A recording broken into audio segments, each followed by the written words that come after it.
Good morning, good afternoon, good evening, wherever you are, and thanks for stopping by again. It's been a while since I last or spoke to you, and that's normal at the first month of the year, January, for a couple weeks or so. I typically take off and I really spend my time integrating the events of the prior year with everything else that came prior to it. I don't do just analysis here in Panama, but of the global situation as well. And there's been a lot to integrate, so to speak, over this period. Then at the end of it, of course, I would come down with an infection, not the kind that you get or give, not COVID or anything of this sort, but nonetheless, I think it's best summed up by Katharine Hepburn, the late Katharine Hepburn. She was asked to compare old age with whatever. What was she compared to? And she said an old car with a flat tire. And another occasion, she was asked how it felt to be old, and she simply said, "It hurts." She really had a way about her. So in any event, that's being taken care of, and I have great confidence in all that. So I'm not here to talk about much. Oh, one thing I wanted to mention, a number of people do ask about whatever is behind me on the wall. I'll talk about the other pieces in another time maybe and bring them out. What you see back there is calligraphy. One of our members, who is Chinese in extraction, is a Chinese American, if I remember correctly, but she was visiting with us, a very interesting person, and her husband, and she said, she looked at it, she said, it looked like the Chinese symbols for enlightenment. And I thought that was very well done. They're actually kanji, and those are Chinese characters that have been brought into the Japanese language. Because a character isn't like a letter in an alphabet. It expresses a concept, an idea, a something or other. And so as a result, it might not exist in the Japanese language, but it did in the Chinese. And so when the Chinese brought it over, the Japanese had to be able to put it up in writing, so to speak, in their own script. And they based it basically on what the Chinese wrote, but they're different languages. So she was able to recognize the fact that this was Chinese in origin, but it wasn't clearly just Chinese. So, but very good thought. It was painted, by the way, I say painted because that's really the way it works, inked, if you like, by my instructor in Kyudo. The Kyudo is the samurai art of archery. He was the late sensei was a wonderful man, and he was the 20th generation in his family, not only to be a samurai, but to be the chief bowmaker and archer to the Emperor of Japan, which is clearly a ceremonial post at this point. His son has taken over since his passing, but he would go into Kyoto at least once a year for special ceremonies and so forth. So it was quite an experience with him. He's old school. He was a very loving man and a very strict teacher, and I admired him immensely and wish I had gotten to know him better and spend more time with him, but such was not, unfortunately, the case, but it was enough to make a very significant difference in my life. So he has done that piece there, and I treasure it. So, moving along, this is Carnival. You might call it Mardi Gras, whatever. It's that time of year in Latin America and, of course, elsewhere. But it's a big party as we're getting ready for Lent. And it's no different here in Panama.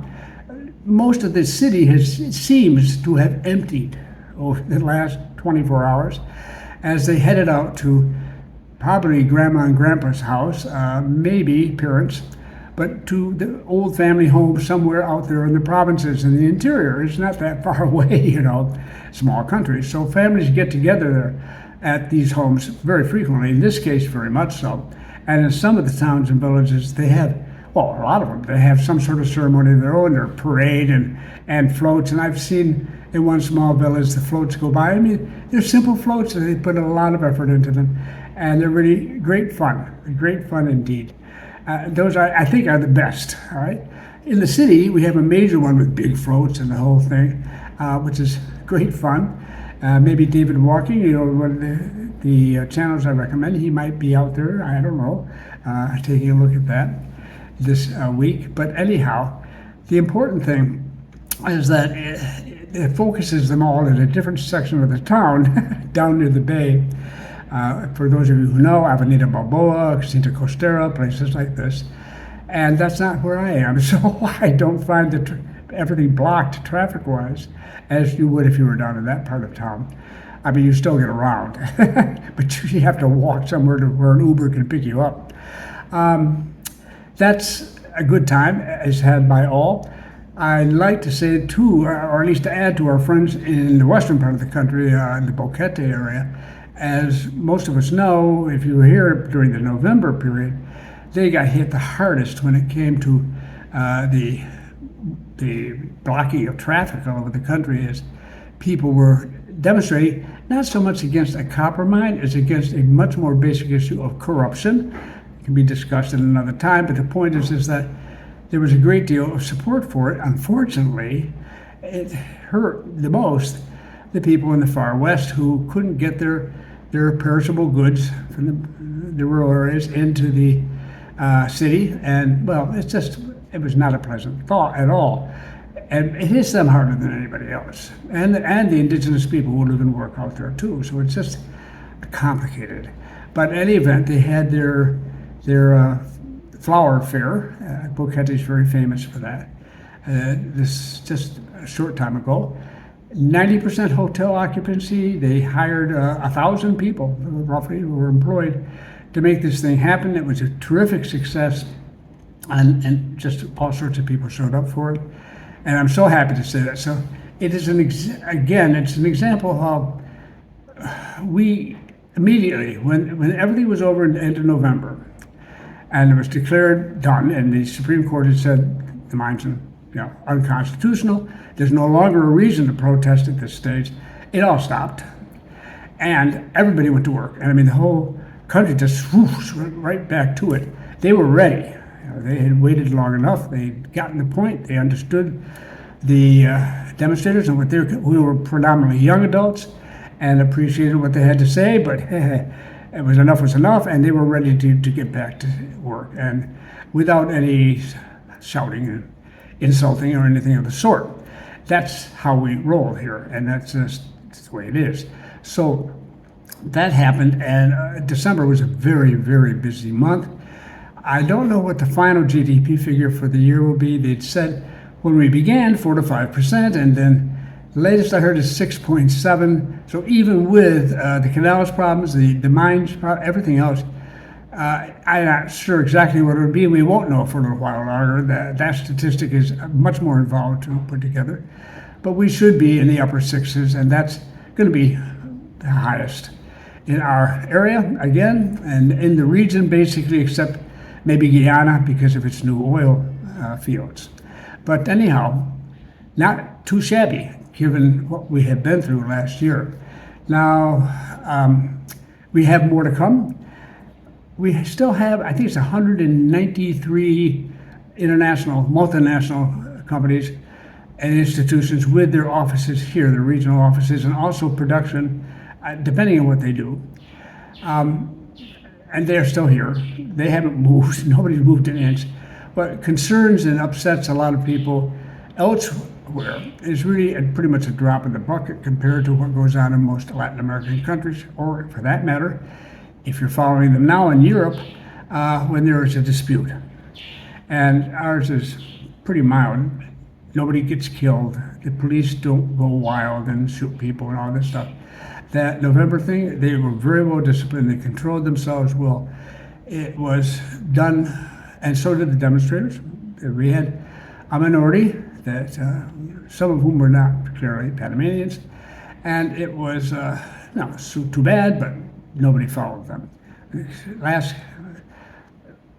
When it comes to the final conclusion here, this was a genuine effort on the part of a significant segment of the voting public, the 18 to 29 crowd, which represent about 30% of the people who are going to be voting in the elections coming up. And they made it clear, and the rest of the society said, all right, you're right. They agreed, but they didn't think things could change. Since then, lots of things have changed. Any event, In the meantime, more businesses come in. And for Canadian friends, I just want you to know, if you haven't heard already, that Tim Hortons is on its way. I call it Canada's gift to the civilized world, and I'm looking forward to seeing open here. I think it's 20 of their shops are going to open. Now that's over the next decade, so over the rest of this decade, something along those lines. So it'll be a couple, and then a couple more, and so on and so on. Fine. I mean, just join the crowd. Why not? I've heard nothing but good things about Tim Hortons. It's been a very, very long time since I've even been near one. So this is going to be great to see them come down. And we also have I think it's from Raleigh, North Carolina. We have a new Copa Air flight coming in from the U.S. They're up to 85 flights from different cities. I think 82 of them international. And we have others like Turkish Air from Istanbul, and KLM, and so on, and Iberia. Should be over 90 by now, destinations internationally, working our way to 100 and becoming that air hub that we have been moving toward for a long time until COVID interrupted that. But even during that period, we picked up a terrific amount of business because it was chosen by the relief agencies everywhere as the central location for stockpiling and distributing relief goods to countries all over Latin America. So here they came. And so our actual freight totals arriving at the airport went way up. The number of passengers dropped like a rock, but the number of arrivals in the freight area, very good. So it appears we have not lost very much in our move for last year, when it looks like our growth rate and GDP will probably be up in the upper sixes, suggesting 6.7. We won't know for a while, but I'll tell you, if it's anything even remotely that, and I believe it will be, if not a little higher, then we're going to be the leaders in the region again. So that's not bad for 2023, but 2024 is a different story. We have to work on that, and so let me run through a few things here. Before we get on to some of the stuff that most interests people who write me now, any event, the election process is underway. It started on February 3rd. It runs through to May 5th. That's the first Sunday in May when we hold elections. The first day in July 1st, will be the inauguration of people elected on May 5th. So the formal campaign is allowed by the Elections Commission here. It's called the Electoral Tribunal, held strictly for 3 months, and you can't organize, you can't have big rallies, you can't raise money, do all sorts of things, and public affairs and public events and so forth prior to that. And of course, people always try to sneak something in, and they get their hands slapped immediately. It's a competitive democracy, and people keep track of these things. So anyhow, it's underway. We have 8 candidates for the presidency. Some of you will ask if President Martinelli is going to be a candidate this year. The answer is he's not. He will be replaced by Mr. Molino, and a new vice presidential candidate will be chosen to replace Mr. Molino. But we will have 8 candidates, 5 of them coming from political parties or coalitions of parties, 3 of them coming in by independent petition. And so they all receive a certain amount of money when they run, even the new ones who came in by petition, and that they don't get anywhere near as much as the political parties do, who are well established and have reached the goals they need to reach to be official parties. And so they definitely should be the ones to benefit the most. But they do provide these independent candidates money too, and based on how many signatures were on their petitions. So that reflects basically their popularity. That's been done, the money has been distributed, it's being spent. You can see ads down here, definitely, and we'll be seeing more. There will be 3 debates, and the first one, is February 21st, not very far from now, at the University of Panama. Then in March 13th, at the other end of the country, it's La Basita Sports Center in David in Cherokee. And then April 17th, it will be back here in Panama City. We haven't got the venue established yet. These are very serious affairs, and I can assure you the first one particularly will be listened to. And I'll be sitting there with my bowl of popcorn in front of my computer in this instance, watching it. It's on television too, of course. But it's a critical moment when people they have to start coming up and saying specifically what they're going to do and what makes them different from the others, and they will be questioned in this with this in mind. So it's a very important period. We're going to hear a lot of different opinions on the mine issue and on the canal issue and everything else. And great, fine. This is what it's all about. People take it seriously here. They will listen. It will be discussed ad nauseum the next day everywhere in the country. And it will be my maid when she stops in. She'll have her reactions to it. My Uber driver or whoever, taxi driver, whatever, will definitely have an opinion. And the social media will be buzzing and all that. But it's the right way. And it will be, it always has been a decent, good campaign leading up to a quiet and peaceful and honest election in July. And I have no doubt that we will do that again this year. But I'll let you know, and if it happens to be streamed so that you can see it, I mean, if somebody wants to, I will try to remember to let you know when that's happening and how you might be able to get to it as it becomes clear. I'll share that information. As I say, if I can remember in the midst of everything else I'm doing, I'll try to get that out there. So if you're really a glutton for punishment, you can sit there and try to work your way. But you'll see at least the candidates. We have 2 women and 6 men. We have all sorts of backgrounds up there. We cover the spectrum from left to right, although the overwhelming majority of the candidates and the voters are in the middle, somewhere between the two ends. Which is makes us different than most Latin American countries. So this has been an additional value to the stability of the country. But they will choose, and there are real differences amongst everybody who's running. So that's for them to decide. I do not get involved, as I've said every time. This is a decision to be made by the citizens of the Republic of Panama. And those of us who are even permanent residents, we don't vote. We can't contribute to the election. We can watch, we can express our opinions if we want to, but my attitude is Panamanians don't need any help in this regard. People do often provide them with advice as if they couldn't figure things out for themselves, and they're very polite about all this stuff. But a key thing for you to remember is don't lay your politics from back home on top of this society. It will not fit and it will not work. So some people will try to do that. Some websites will try to do that. They do every time in the hopes of attracting more viewers or one thing or another. It's going to be the great cataclysm or one thing. Honestly, the hotheads aren't in this country these days. They're spread around the world. In any event, that is underway. More to come. Now, the 2 big issues, of course, the mine themselves, and people keep writing me and say, Bob, is there what's going on with the mines? Any thought they were going to change?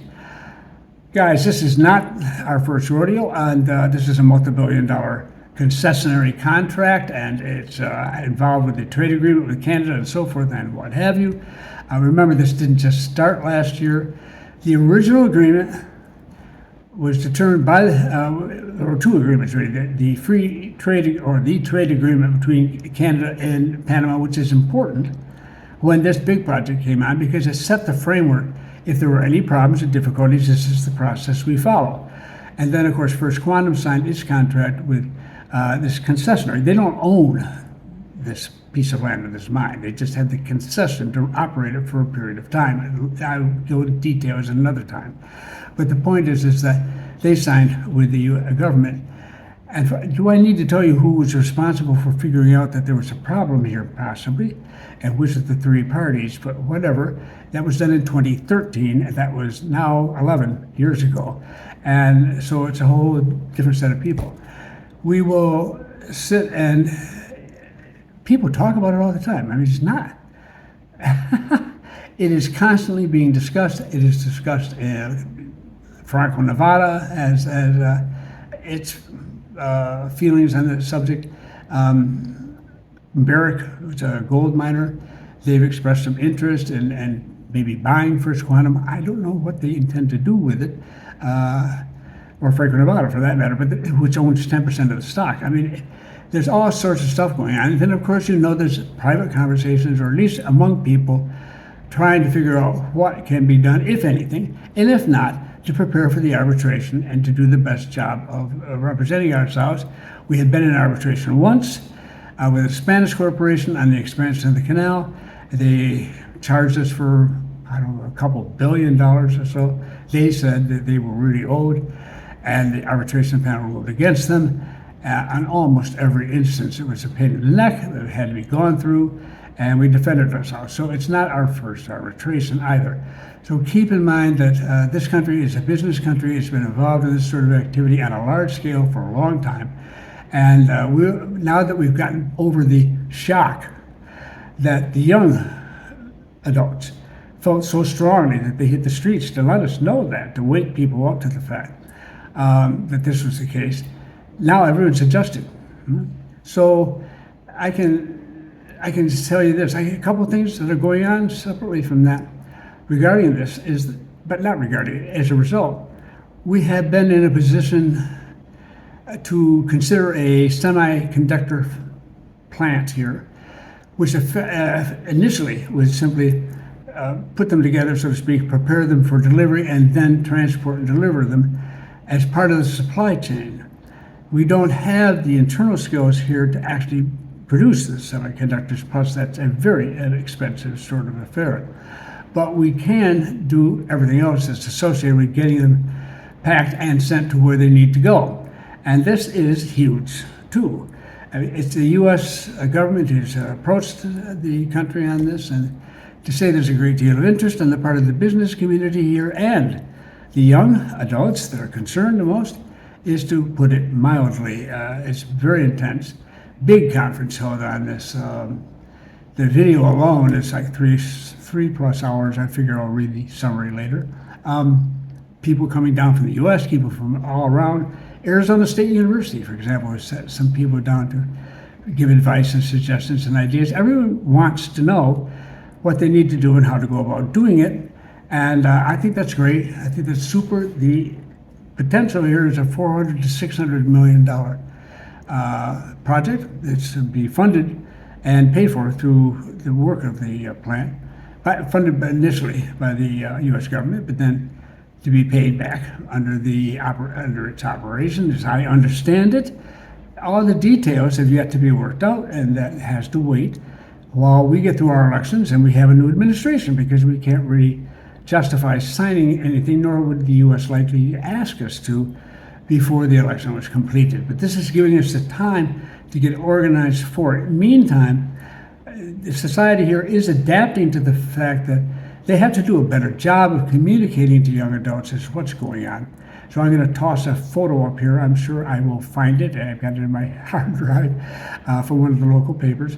This is the gentleman at the Panama Canal Authority speaking to student leaders, or not student, I shouldn't say that, young adult leaders from around the country, students among them, but voters, many of them, and explaining exactly what the canal faces in this current situation and what needs to be done and how it would be done.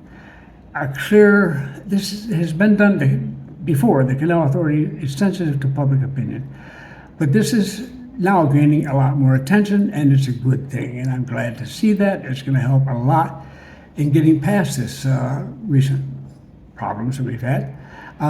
So I wanted to share that with you. It's just one example. A lot of things are going on, and we hope to be very successful with it. Now, the canal, which is the final one, is still operating at the 24 passages a day, as opposed to the typical 38. But we're probably, I don't know, I could probably go in and find numbers, but I'm not concerned until a little later. But about maybe 80% of the financial money is still flowing as it might. They have been doing, maybe more, they've been doing a fantastic job, the authority has, in maintaining this whole affair. Remember that Panama Canal Authority is completely Panamanian owned, operated, they do everything.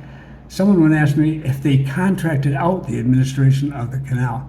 Oh, please. Ha, never. No, no, and no. They run it. And they're good at it. And they have done brilliantly over this quarter century now that they've been operating it. We're very proud of them, and for good reason. Now, they had made recommendations that would have made this most recent problem unnecessary, but politicians being politicians and the general public not yet aware to the possibility of a really bad season, El Nino coming down, even though we'd already had a couple. Sometimes it takes the shock of something like this to get people to focus and get something done that's concrete, because it's not about anything to do with politics. It has to do with rain and water and having sufficient. And we are definitely going to be addressing that. That will probably not be final. I know it's hard to say. The proposals are already out there, but it's difficult to insist on them happening in the middle of an election campaign when the current administration is just, at the end of its time. How that's dealt with, I don't know, but we really need to get rolling on it. Everybody knows that. The tabletops are being beaten with fists saying, we've got to get it done, we've got to get it done. So it would involve creating a new reservoir and allowing it to fill up by nature, using the water coming in from the Rio Indio, which is on the Caribbean side. And if the Indio is chosen, then that means some people have to be moved out because their homes would be flooded otherwise, but it takes time for that to happen. And there's time to work it out so they get decent land. Believe me, Panamanians know how to negotiate. You might think they're very simple-minded people, but they sure as hell aren't. And they're looking at this saying, you're not doing anything down here until I am convinced that I'm getting a good deal. At the same time, people realize it's got to happen. So that's its own little drama that goes on the side, but I'm not worried about it. That will take its way as it does. And in the midst of it all, we'll be having an election campaign. So it's going to be fun, one way or another. And I hope it will be successful for everybody. But don't panic about it. We're not at all. We're fine. We're steaming along here. And we are looking at people's needs in Panama Wave for rentals and purchases. We've been working with people right now, and more coming. So I want you to know that things are definitely moving in Panama. I'm very proud of the country, and I still remain very positive about it for very good reason. And I'll put it up against any other nation in Latin America, or for that matter, against Russia, China, Europe, and North America. I mean, I don't care. There are very few countries in the world that have managed to get through as much as we've gotten through, and we're still really one big family. And when you understand that, you begin to understand why things work the way they do. I'll talk more about that, because I think my next letter to the membership will be less statistically bound, because we've way behind the statistics. We're waiting for them to catch up. That's not the problem. There are certain statistics that are helpful in explaining this, but understanding how things work and why it is beneficial to you. So we'll get to it when the time comes. Thank you for putting up with all this, and I hope I will be back much faster than this last time. Thank you so much for stopping by.